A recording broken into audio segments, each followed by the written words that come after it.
Hi అండి. చూడండి, ఈరోజు సండే స్పెషల్ చికెన్ కర్రీ. చూసారా, చికెన్ కర్రీ చేశాను. చూడండి, వేడి వేడి రైస్. చూసారా, వేడి వేడి రైస్. Chicken fry.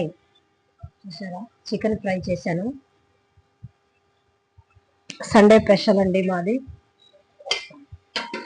మీ ఇంట్లో ఏం చేస్తారో నాకు కామెంట్ చేసి చెప్పండి. చూడండి, చికెన్ ఫ్రై. మా అమ్మాయికి చికెన్ ఫ్రై అంటే చాలా ఇష్టం అండి. కానీ ఎవరో చెప్పారంట చికెన్ ఫ్రై తింటే పింపుల్స్ వస్తాయి అనేసి. అందుకే నాకు చికెన్ వద్దు అంటుంది.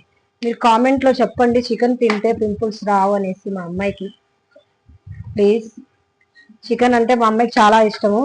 ఎవరో చెప్పారనేసి చికెన్ తినడం మానేస్తుంది. మీరు చెప్పండి, చికెన్ తింటే ఇంకా మంచిది కదండి. చూడండి, ఫ్రై చేశాను. చూడండి, మా సండే స్పెషల్ ఇదే. మీ సండే స్పెషల్ ఏంటో నాకు కామెంట్లో చెప్పండి.